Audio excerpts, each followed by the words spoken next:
Most traders think trading is all about finding the perfect entry, but the traders who actually last long-term learn how to control themselves. Tonight, Dad breaks down the 7 rules of controlled traders, from risk management and emotional discipline through to revenge trading, FOMO, and protecting your capital. This is the side of trading most people ignore, but it changes everything. I'm going to hand it straight over to Dad. Let's get into it. Trading psychology. I think I may have said it months back that when I was learning to trade, all I wanted to do was make money, make pips, learn the best buy and sell signals. And when the kind of the mentor announced, today we're doing trading psychology, I was like so disappointed. I had no idea how important trading psychology was. And so I've learned the more you trade, the more you realize as Ty said, the right mindset is absolutely critical, especially being in control of yourself or self-control. So that's why I think I put it in the feed yesterday. We're going to look at the 7 rules of control traders. I mean, who wants to be a control trader? I tell you what, I've joked many times before. I kind of known historically as a person that's like, got good self-control, good discipline. But tell you what, when it came to trading, something happened and I lost it quite a bit. So it's a learning journey. But again, the mindset, being able to control your emotions, which we're going to talk about tonight, is absolutely critical to being a successful trader. So, I mean, if you want to be a professional trader, control is not optional. It's absolutely foundational. Control traders, the pros, live by a completely different set of rules. So I'm going to fly through 7 tonight. Then as usual, I'm going to put all these notes in our chat afterwards so you can, store them, look over them. But it's really important. And almost everything I say has come through my own experience, so we all go through the pain of loss and learning and growing and wanting to give up. But I tell you, if you can control yourself and exercise good self-control, you will become a profitable trader. So rule number 1, we're going to look at 7 rules. Normally, I'm not a legalistic person, but when it comes to trading, you've got to have rules. So I've got 7 rules about being a controlled trader. The first one is the most important probably, and that is protect your capital above all else. You have to protect your capital. And so there was a saying in trading, just PYC, is protect your capital. And that's your first job. When you start off as a trader, you cannot think I'm starting to make money. That's got to be way, way down the list. Once you go to a live account, the goal is not to make money, it's just to survive financially and to protect your capital. And that's the trouble with beginners and amateurs. They just want to be profitable straight away. That's what I wanted to be. I opened my live account, I'll come to it in a minute, risks. I was way out with what I was risking. And so, beginners, they just obsess over profits.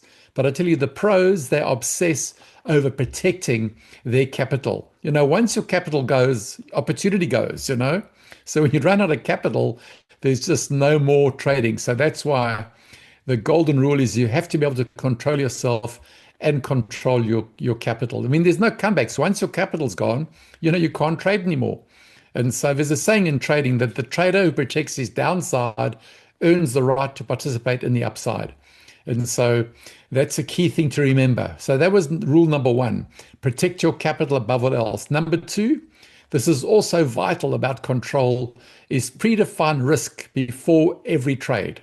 You have to predefine your risk before every trade. I never turn on the charts, go live, and then look at, at the box where you can set your risk, what your lot size is going to be. I think I'll trade it this today or that today. Pros never, ever operate like that. They never, ever entered any kind of uncertainty blindly. Risk is always decided before they press buy or they press sell. So if your risk is unplanned, it's emotional risk. And that's why control traders, the professionals, do not negotiate with risk. They're not going up and down. I'll share what I do in a second, but they do not negotiate with risk. They decide in advance every time. And so before I turn on the charts, I know what I'm risking for the day. That's why risk management, you have to control your risk management. That's the way, going back to point number 1, is how we protect our capital. I know not everyone may be as conservative as me, but I mean, I'll talk a bit more about risk management as I unfold this, but I never risk more than 1%. I'm very conservative. I never risk more than 1% on a trade. The first time when I first opened a live account going back many years, Ty, he'd been trading for a year before me. He said, don't go to a live account too soon. But I kind of bent his arm, and I remember he came around to my house one afternoon, set me up, told me how it worked, and ate for away. In my first trade, I made 20 pips. I thought this is easy. And then that account emptied very quickly. I started off with risking 4% on every trade. Now you can imagine, as a beginner, if you're risking 4%, it doesn't take a few losses before your account just goes to nothing. And so I'm very conservative. Most professionals say don't risk more than 2%. So I would say I wouldn't go more than that, but you got to exercise good control when it comes to risk management. So I don't risk more than 1%. I mean, I've realized we need to do a session soon on risk management. And if I make a loss, what I do is I halve my lot size. And if I make another loss, I halve it again. And then for me to get back to the lot size I was, I need to make 30 pips. And then I double it again, 30 pips, and I double it again. In that way, you will protect your capital. And so, that's what I've also learned. I taught it 2 years back that losses don't come sort of one at a time. They tend to come in groups, of 2 to 3. Research has shown that your losses come always in clusters of 2 to 3. And that's why if you make a loss, there's a high probability you're going to make a loss on the next trade. That's why if I make a loss, I halve my lot size. If I lose again, I halve it again. So then I'm trading at a quarter of what I was, but then that forces me to be disciplined and to exercise control. I know now I need to make 30 pips at this lower lot size. Then I double it, 30 pips again, I double it. If I lose, then halve it. I mean, if I'm trading well, I still stick around the 1% level, don't risk more. And so that's why, if you have got good self-control in trading, you can be wrong many times and still succeed if you manage your risk well. You don't want to chew up, your profits. So that's why always predetermine your stop loss before entry. And we use, obviously, with our auction market theory, I taught on stop loss. It's not just a random, we don't just use a fixed percentage. I'm only going to have a lot size of 10 pips or 20 pips or 30 pips. We look carefully at the charts. I've taught about it last week. We place our stop loss where we would be wrong if something invalidates the trade. So below the level that price rejected or above if you're going for a sell. And then again, I think I said it last week, you got to be controlled about your stop loss. We don't increase our stop loss when the trade starts going the other way. We got to exercise control there because it's so tempting. One of my fears is I hate being wrong. And that's the thing with traders, they hate being wrong. And so when a trade doesn't go the way they think, the first thing they want to do is they want to increase their stop loss, maybe drop it lower and lower for a buy or higher and higher for a sell. I tell you, you will always lose long term. You may get away with it once or twice, but eventually you will lose money. That's what the stats show. So you exercise good self-control with your stop loss. You leave it where it is. You don't increase it. And also, obviously, with risk management, we also control our positions. We don't put in a lot size way bigger than what we can afford. So those important things. We don't choose random dollar amounts. And I don't. I know some people trade with the money box on. You can have a choice of having ticks or money when you trade. I never have ever put dollars in the trade box when I'm trading. I only use ticks. Even my brain, I know it's, I can kind of work out quickly what it is, but I just find that it's way easier to keep a level head, to exercise good control in trading if you just put, the tick amount, the pip amount in the box. Now, not saying you have to, but that's important. And the other thing too is if your auction fails, we're talking auction market theory, if price goes the other way, then get out. I still find the hardest thing in trading is to close a losing trade. For me, maybe something else for you, but when you're wrong, to actually close it when you know it's wrong, I tell you, that's the most hardest thing to do in trading. And that's why most traders fail, not because of bad entries, but because of risk discipline. They haven't controlled themselves enough to manage their risk discipline. All right, number 3 is never trade while emotionally compromised. So if your emotions are out, don't trade. That's where accounts implode very quickly, is when our emotions are out of check. And that's amazing. Most jobs in the world you can do, if you're like emotionally compromised, you're upset, you're emotional, you're depressed, whatever the case may be, Most jobs you can probably carry on doing, but I tell you, trading takes a lot of emotional energy. And if you're emotionally depleted, you're going to find it way, way harder to exercise control in your trading. And especially, I mean, if you're in trades, you can be emotionally compromised after losses. You can get after frustration, after missing moves when you're highly stressed. Those things that elevate your nervous system. And you may not even realize it, but then objectivity goes out the window. You forget the rules, you want to win back, etc., etc. And that's why the worst trades are really taken, they're not really made from bad analysis. They're often taken from unstable emotion. So do not trade when you need a trade. That's another thing too that I want to pop in there. If you need to make money, be careful about trading like that. You don't trade while emotion, if you trade while your emotions are out, it's gonna always end badly. And so the trade you don't take when your emotions are out is often the trade that saves your day. And that's why with things with emotions, fear and greed can so distort your decision making. And that's why common emotional mistakes are revenge trading. And I've spoken a lot about that. Almost did a whole session on it. I think it's somewhere in one of our feeds. That's a big emotional mistake. FOMO, that's also a huge emotional mistake you can make, is fear of missing out. And whenever you think you've missed out, you're going to enter late or you're going to look for the next risk. Also, panic exits. That's something I also struggled with. Initially when I started trading, I was just relieved to be in a winning position. So as soon as the box went green, I would slide my stop loss to 2.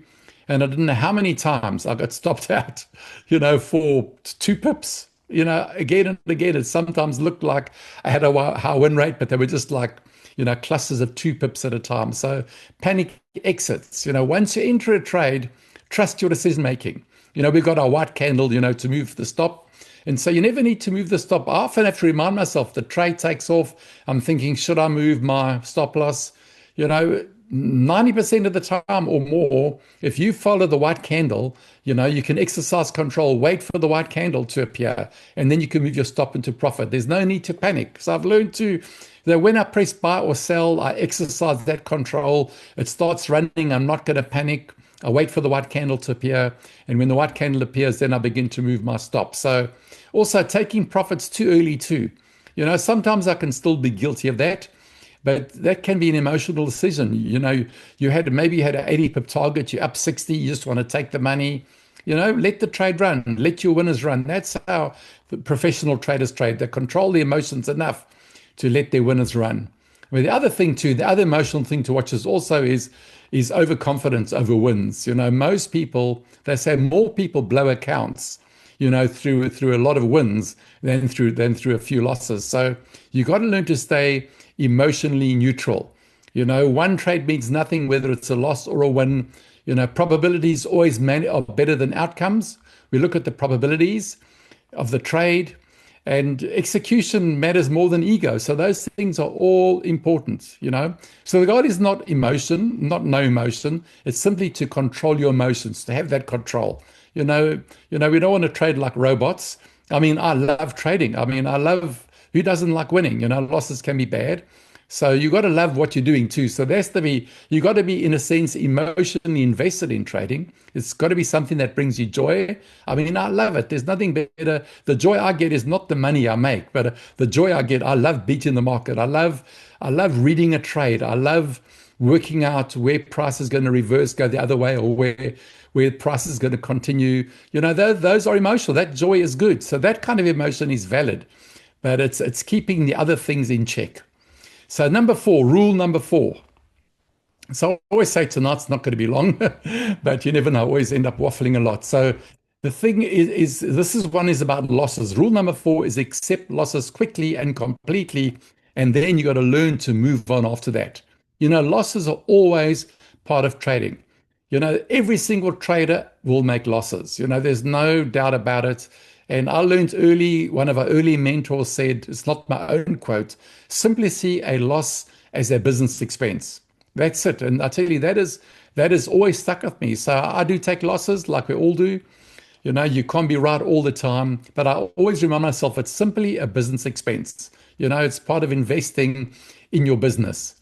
And that's why, you can't be too resistant to losses. That's going to create destructive behavior. Like I suppose when I was kind of very resistant to losses.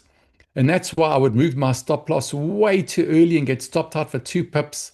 And almost every time I did that, the trade went on to reach its target. So don't become too resistant to losses. That's one of those fears of being wrong.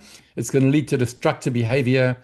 And then, if you accept it, you have to accept the fact you are going to make losses. And that actually makes you a far more stable trader. And so, a loss only becomes dangerous when you refuse to accept it. You can't live in denial. Say losses are going to come. That's why professional traders, they don't fight losses. They simply process them.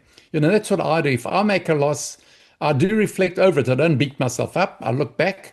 If I make a loss, did I follow the rules? Did I break the rules? Was it too risky? Why did I lose? And then, if I've stuck to my rules, I have zero fear of loss. It doesn't affect me emotionally.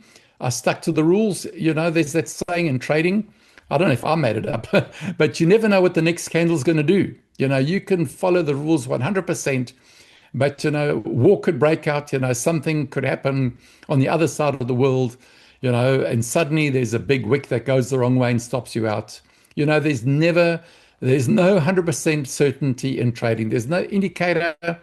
There's no single moving average, no signal that can be 100% correct all the time. No one has invented anything that is foolproof in trading. If they did, everyone would use it and the market would just go in a flat line. It was buyers and sellers would, kind of flatten the market. And so the faster we learn to accept losses, the faster we return to clarity, And so we want to avoid downward spirals when we lose. And again, remember what I said earlier, that losses always come in clusters. And once I understood that, then I realized if I make a loss and I make another loss, okay, that's quite normal to get 2, maybe 3 losses in a row. I haven't got the stats in front of me, but every 7 or 8 trades, you're likely to make 3 in a row. Once you get to 12 to 15, you sometimes make 4 or 5 in a row. It's amazing how it works. So I wish that losses came, you won 4, lost 1, won 4, lost 1, but they always come in clusters. And so that's why when you get a loss, take your breath, analyze it, and don't be surprised if another loss comes, but don't let that get you down into a spiral, because that's when, we start revenge trading. So we got to exercise good control when it comes to losses. And again, don't mull over losses. I know in the early days when I took all the wrong risks, I traded at 4% of it wasn't a huge account, but I still risked 4% on trades. And I wanted to make back what I lost. And then all I could think of was like during the day, oh my gosh, I made that big loss. And it would stay in my head all the time. You can't mull over your losses. You got to control your thought life, your emotions. And likewise, don't always mull over your wins and your big profits, because then, you can euphoria. That's what I wanted to say earlier. Euphoria can cause you to lose more than anything else. So, I don't spend the day obsessing about my wins or my losses. I learn to exercise exercise control in my mind, put it aside, etc., etc. Then rule number 5, we're making great process, and maybe there'll be some questions later. So this is the important one. Rule number 5, follow process, not impulse. Impulse is emotional, process is professional. So I want to say that again. Impulse is emotional, process is professional. So our edge is not just our strategy. I believe we have a really good strategy that's really profitable. So our edge is not just our strategy, but it's our ability to execute it consistently. And that's why we can't always be chasing outcomes. Newbie traders, amateurs, they're always chasing outcomes. They're chasing profits. They just want to win. Professionals have got a different mindset because they've got this control. They're committed to the process. You can follow the process and still lose a trade. I've done that many times. I've followed the rules, closely, and then you make a loss. As I said, you don't know what the next candle is going to do. The pullbacks come unexpectedly, news events, etc. So even if you follow the process, you can still lose a trade. But if you abandon the process, you eventually will lose everything. And so that's the real key, is following the process. That's why we've got rules. We'll talk about them in a minute. But that's why we got our rules. Well, it's rejection or acceptance of a tested key level with confluence. If you just follow that rule, then you should have a good win rate. And that's why, I couldn't care if I leave a trade and it goes 100 pips. If I left that trade because I followed the rules, that for me is a win. Like this morning, I got up not early enough, 5:30. There was a good move half an hour before. And then, I'll tell you about my morning trade. It wasn't a great morning, but I was happy with how I executed the process. So I got up, I saw there was I can't remember the times exactly, but there was a good buy, a good trending buy at about 5 o'clock, huge trade. Then price leveled off when I came.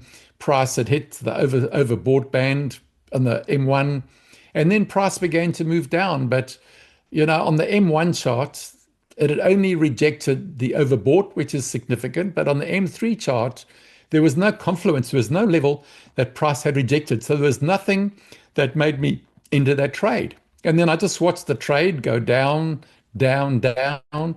And for me, there was no safe entry.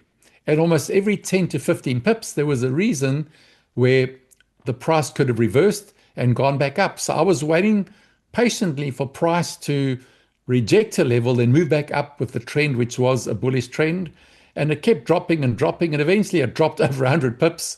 But I felt nothing because I didn't take that trade because it didn't follow the rules. When that trade reversed on the 3 minute, I couldn't see a reason why it reversed on the 3 minute.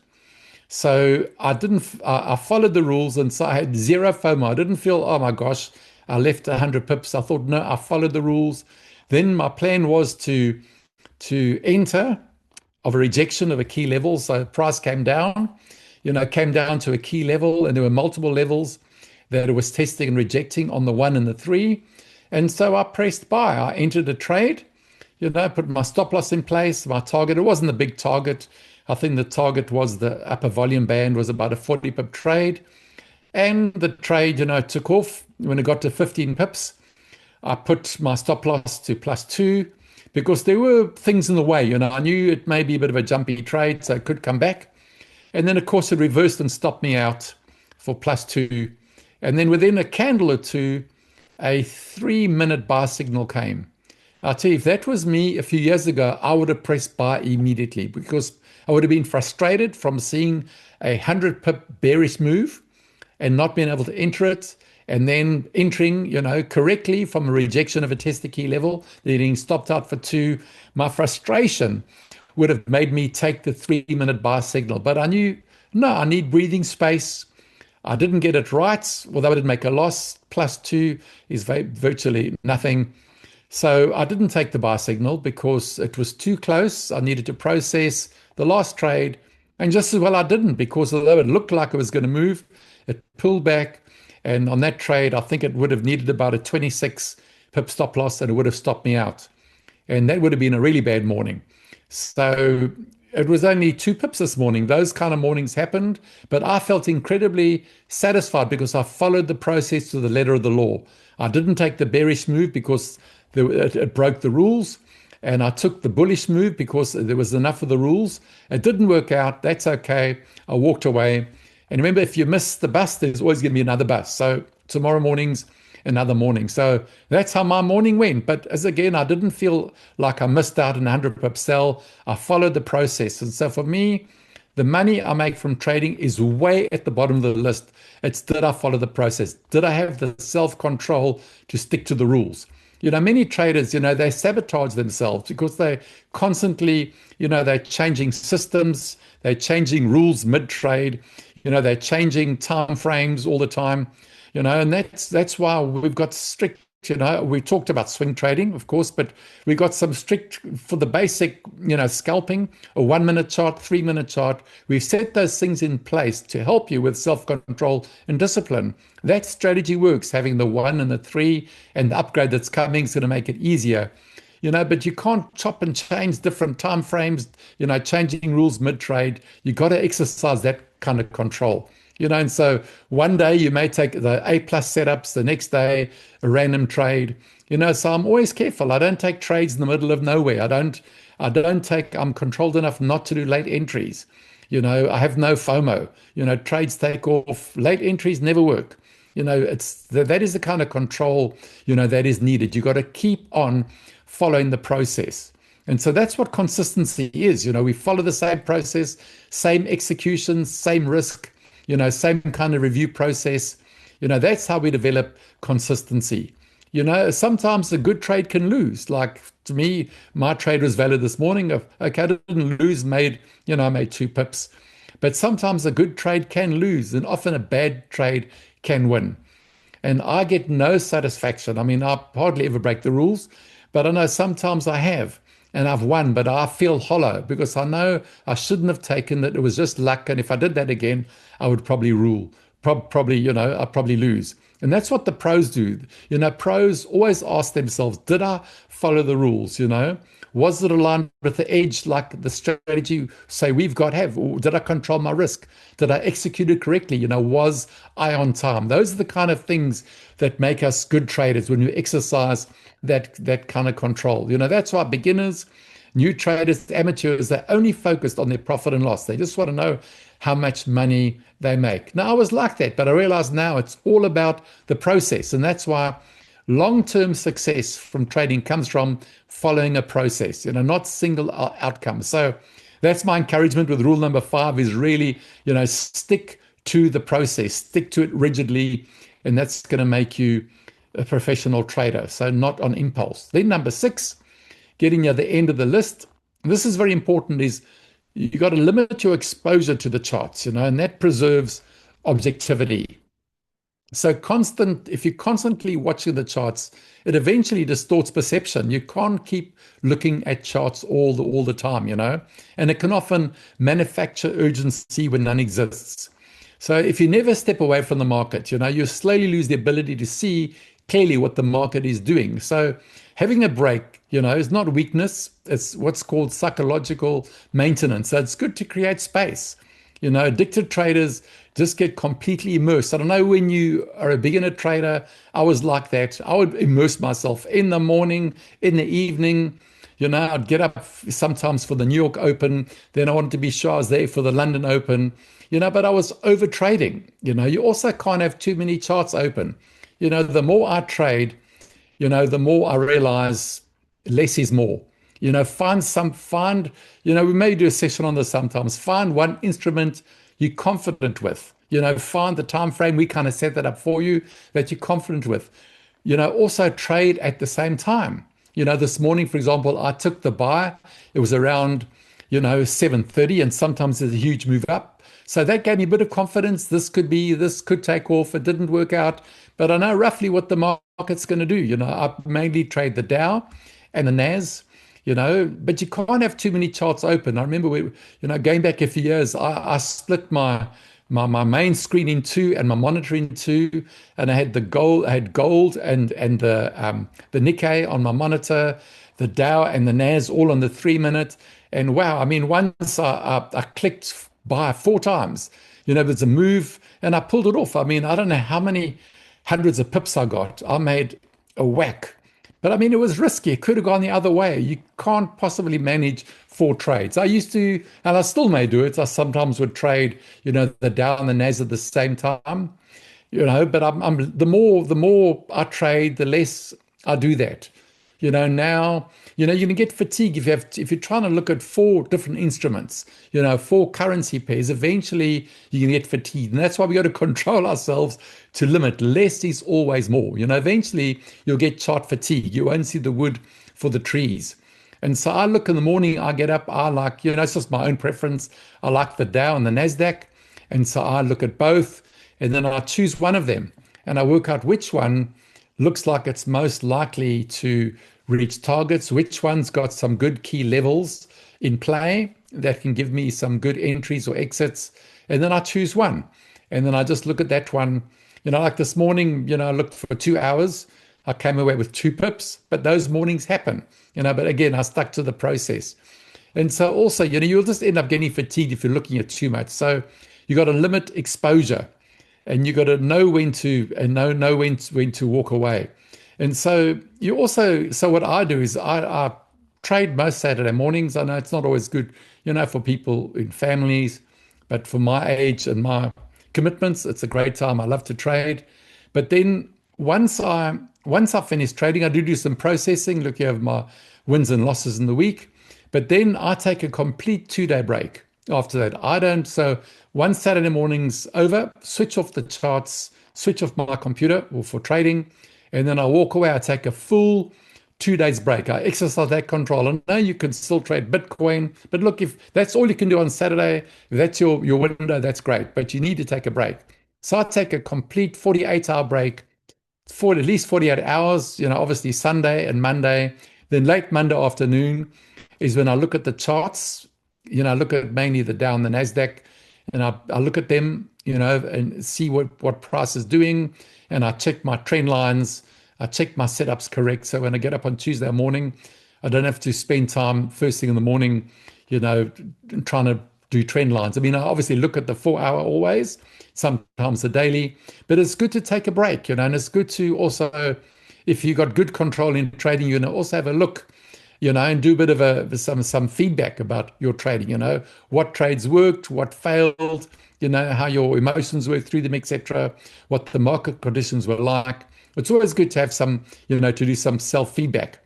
And then finally, rule number 7 is, this is obvious, is stop trading when control slips. If you find you're losing control, stop trading. I cannot tell you, going back some years now, is revenge trading. You lose, you don't, you try a revenge trade, you lose control, and before you know, you've made 4 losses. I've done that, 4. I mean, look, not recently, you've made 4 or 5 losses, and you look at your account, you can't believe what's happened to your account. And I tell you, it is so self-destructive when you lose self-control like that, and you start clicking buttons, revenge trading. And I know the psychological pain of seeing your capital chewed up through lack of self-control and thinking, oh my gosh, I'm going to start again. Although you may still have money to trade, it's very difficult to come back from there. And so you've got to learn to stop trading when control slips away.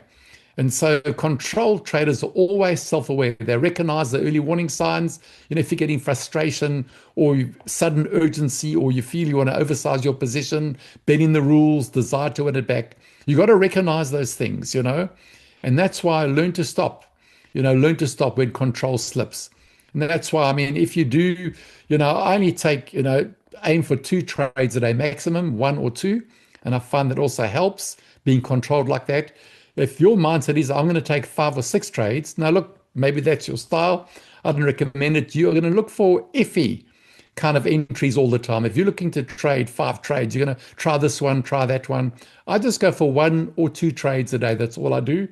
And for me, my whole kind of philosophy of trading is I don't want to sit, change. Well, look, obviously, I'm not in a desk job, but you wouldn't want to trade one desk job for another where you sit for hours and hours in front of the charts. I mean, the amazing thing with trading is once you get profitable, you only need to work for a couple of hours a day, and you only need a few good trades a week. I just need 3 or 4 good trades a week. I trade 4 days. Obviously, Thursdays I don't trade because I do live market analysis, but I trade on the other 4 days. And I'm just looking, 3 or 4 trades is all I need, to get a great income. So don't overtrade, especially when your control is slipping. Learn when to stop. Learn when to walk away. If you feel you've lost and you ever feel the need to win it back, tell you, turn your computer off, because that is not going to end well. That's kind of the revenge trading. And so that's what, control traders understand is that what most amateurs don't understand is what control traders do understand, that,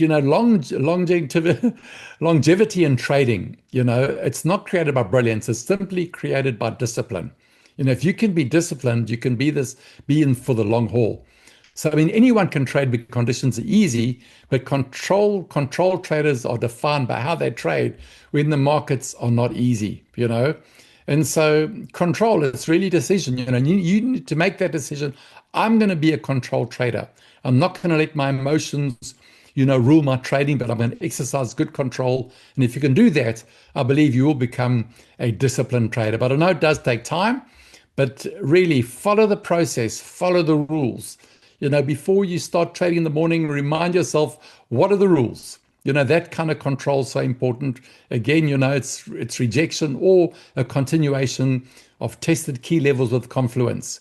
And if you do that, if you can exercise that control and discipline, looking at the two charts, the 1 and the 3, for some matching levels, you will be profitable. Just follow the process. So I think I'll leave it there. Hopefully that's been helpful, and I'll hand back to Ty. So good, Dad. Hey, we've got a couple questions, or at least one from Adam, and I'll read it for you unless you can read it there already. I can see it there, yep. Okay, well, when looking for a reason to enter the trade, we're specifically looking at rejection of a key level, i.e. hitting it exactly, or does pretty close to that level count as a rejection? Great question. No, for me, 100% it must hit that level. Because if it doesn't hit that level, remember all those levels are really magnets for price action. They're magnets. So if price comes down and it closes like even a few millimeters above, say it closes above the H1 high, and it's a few millimeters above, I would never press buy for the rejection, because that's a magnet. Price must hit it and test it. And so most times I wait for the level to be tested, more than once.